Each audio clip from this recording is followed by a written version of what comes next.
And a little more news to share with you. Planned Parenthood is suing the Trump administration over a grant program that could shift millions of dollars away from it and other abortion providers. The lawsuit filed Wednesday seeks to block new guidelines for Health and Human Services, Title X grant program, which funds contraception and family planning programs for low-income Americans. The Trump administration's new guidelines would fund organizations that stress abstinence and natural family planning. Planned Parenthood serves about 40% of the 4 million low-income Americans who received subsidized services through the Title X family planning program.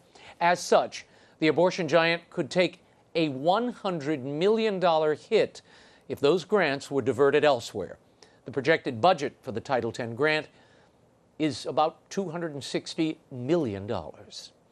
Also on Wednesday, Iowa's Republican-led legislature approved the country's strictest abortion measure to date. If signed by the governor, most abortions would be banned once a fetal heartbeat is detected, usually around 6 weeks of pregnancy. Governor Kim Reynolds would not say directly if she would sign the bill, but she pointed to her clear pro-life record. Backers of the measure expect an immediate court challenge if signed into law. In 2013, the Eighth Circuit Court of Appeals struck down a 15-week abortion ban from both North Dakota and Arkansas, and the U.S. Supreme Court declined to hear those cases. We'll keep you posted on this story. And later this month, Ireland faces a landmark referendum that would repeal its country's constitutional protections for the unborn. Amendment 8, as it is known, recognizes the right to life of the mother and the unborn child equally. Currently, abortion is allowed only in the rare cases when the mother's life is in danger. Amendment 8 was passed overwhelmingly in a similar referendum in 1983. Right now, the predominantly Roman Catholic country has the strictest abortion laws in Europe, but that could change on May 25th. The Prime Minister, who leads the center-right Fine Gael party, has been campaigning to repeal Amendment 8. He said if it is repealed, the government would then pass a measure allowing abortion on demand up to the 12th week of pregnancy. Right now, polls indicate that the measure will pass. However, the vote is tightening. To comment on the referendum and which way the vote could go, I recently sat down with former EU Parliament candidate and businessman Declan Ganley. Take a look. Tell me about this 8th Amendment of the Irish Constitution. This essentially protects equally the life of the mother and her unborn child. Why is this referendum coming forward now, and what would it achieve? The reason that the referendum is coming forward now is because the 8th Amendment, as you pointed out, is an amendment to the Irish Constitution that recognises the right to life of the preborn child and the right to life of the mother, of course. It's a thorn in the side of the global pro-abortion movement because this is a constitution that recognizes what of course is true, scientifically, demonstrably true, which is that these are unique human individuals and they deserve human rights. And when you have a constitution that recognizes the human rights of the preborn child, that's something that the likes of George Soros and Atlantic Philanthropies, Chuck Feeney's operation want to remove, because this is a shining light, an example of where the arc of history is headed, which is that it is inevitable, I believe, that human rights of preborn children are going to be recognised everywhere. They want to snuff that light out in Ireland, and that's why so much money has been pouring into Ireland to cause this referendum to happen in the first place and to try and strip the 8th Amendment out of the Irish Constitution. And who is behind this referendum movement? Who's driving this? Who's financing it? Well, George Soros has reportedly financed Amnesty International's Irish operations. And in fact, the funding that was made available there to campaign to remove the 8th Amendment and to campaign for this referendum, the Irish campaign finance regulator, it's called SIPO in Ireland, SIPO, Standard and Public Office, organization, they have ordered that that money must be returned, that actually it was illegal financing. Wow. And the Irish operation of Amnesty are refusing to return that money. Give me a sense of the political dimension here. Both your Prime Minister as well as the opposition party leader are supporting this referendum, meaning stripping the Constitution of the protections for unborn children. Why are both parties marching in lockstep here? It's amazing that you have no major political party in Ireland, not one, prepared to stand up for our existing constitution and the existing human rights recognized by the Constitution. They have been caught up in this very fashionable internationalist pro-abortion campaign. They want to be seen to be moving within that crowd, and they have signed up to try and strip their own constitution of this human right. It beggars belief that, in fact, even in politics, that one of the two largest parties wouldn't recognise the political opportunity to represent half of the Irish population that have no major political party to speak for them on this issue. Mind you, it's a referendum, which means it doesn't matter that all of the political parties are lined up on one side and the people are lined up on the other side. We had exactly this situation in the Lisbon Treaty referendums. In fact, you had me on back then, 10 years ago now, Raymond, where we had all the political parties and all the political leaders on one side and the people on the other side. We were behind in the polls all the way up to voting day, and we won in 2008. Now, they made us vote again a year later. We didn't win that one because that's democracy, their style. They're not going to be able to do that this time. Well, that's what I was going to ask you. How, if they don't win the referendum this time, what makes you think they won't try again? This has come at a very expensive political price. They didn't calculate this. They thought that this would go like the same-sex marriage referendum in 2015. Ireland, which was a steamroller. They presumed that the same people would line up on their side. That hasn't happened. It's a very interesting thing. The hacking of empathy cannot be done for abortion in the way that it's done for other causes. It's hard to try and tell people that this isn't about abortion or about the rights of the preborn child. Ultimately, we're being asked to vote on one thing, not women's rights or anything else. The one thing is do we want to take the rights recognized by the Constitution of preborn boys and girls in Ireland out of the Constitution so that they have no legal protection at all?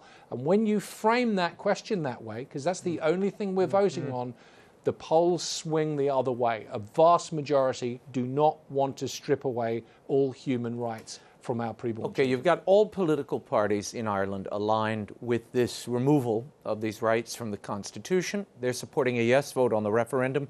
Who is behind the no vote? Where is the resistance coming from? It's got to be organized at some level. I know you're involved. There are two major campaigns. There are the Save the Eighth campaign and the Pro-Life Love Both campaign, it's called. There are other campaigns as well. There's Doctors for Life, there's Lawyers for Life, there's all sorts of grassroots, genuine grassroots movements. Every county in Ireland has got its own pro-life organisation.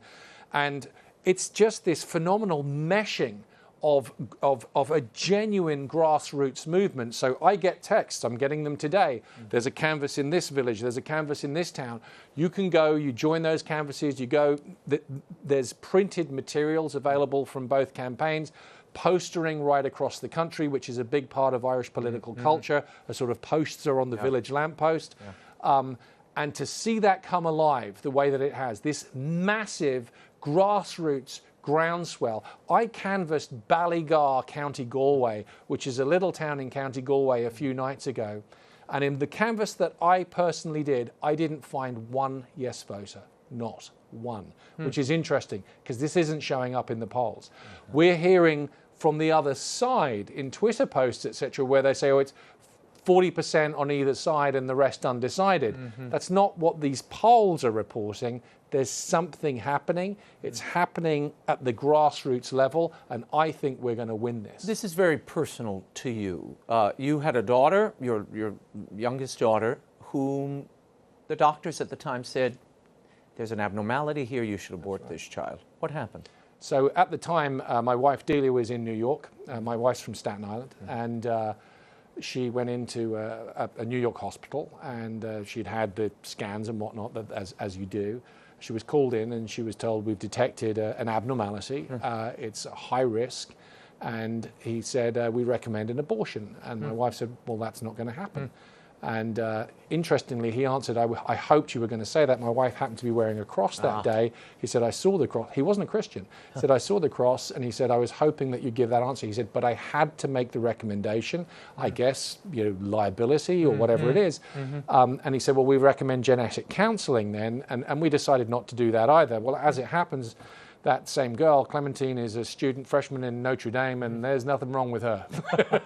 See, sometimes you have to just keep to the faith. Exactly. It all works out. And sometimes they just get it wrong. And the thing is when you take away this wonderful recognition of that you cannot kill your preborn child, because that's what this is. This is about killing. It's a rough way to put it, but it's true. And when you make that an option, people that are frightened sometimes could take that option. Where there's life, there's hope. Why has the church in Ireland, particularly the primate, Archbishop Dermot Martin, has come out and said, we're opting out of the national debate. We are pro-life, we've always been pro-life, we'll continue to be, but we're opting out of the national debate. The Archprimate of Ireland, so I have seen in the last few weeks, I have to say, some really encouraging, bold moves from a lot of bishops across the country. So just in the last few weeks, many dioceses in Ireland have issued really powerful pastoral letters. And they've been handed out to everybody. They're online, but they're not just online. They're handed out at the masses. That's very unusual. They have leaned forward. The church in Ireland, of course, the bigger problem is in terms of what we're up against. It's not that it's all of the political parties against us. The main abortion campaigner in Ireland is the media, which is there is not one media outlet in Ireland, not one, that is editorially pro-life. Not even one. Right across the board, you have a media-led campaign, and of course the media, that same element of the media, just beat on the Irish church and have done for a very, very long time, sometimes with just cause, but way overdone in terms of there's never any recognition of the good that the church does. I spoke at an event up in Donegal a couple of weeks ago. The Bishop of Derry spoke at that event with me, and the guy was heroic. So I have to say it is happening. They are stepping up. Before I let you go, the final impact of this referendum, what will it be, not only for Ireland, but for the other members of the EU and beyond the borders of the EU? This is a fight that's concentrated in Ireland on this one occasion, and there are a few times in history, the Battle of the Boyne, the Battle of Ochra, maybe other times where Ireland has been so pivotal on an issue that affected a much broader spectrum than Ireland. This is a fight where you have a raid against the pro-life movement in Ireland, which is grassroots, the global pro-abortion movement. Julie Kay, who was a lawyer for Planned Parenthood, called Ireland the jewel in the crown of the global pro-life movement. That's what Planned Parenthood's lawyer said. It's a few years ago. They knew they had to take this down, and they had to take this Eighth Amendment out. Why? Because it points to the future. It points to the irrefutable truth that preborn boys and girls are humans too, and therefore deserve human rights. They must destroy it. We are behind in the polls. I think we'll be behind in the polls all the way up to voting day. I'm not saying we will win, but I'm saying with enough hard work and resources, we can win on the 25th of May. Declan Ganley, thank you for being here, and we will continue Raymond. to watch this referendum, its outcome, and the next move for Ireland. Thank you. God bless. Thank you. The abortion referendum in Ireland will be held on Friday, May 25th.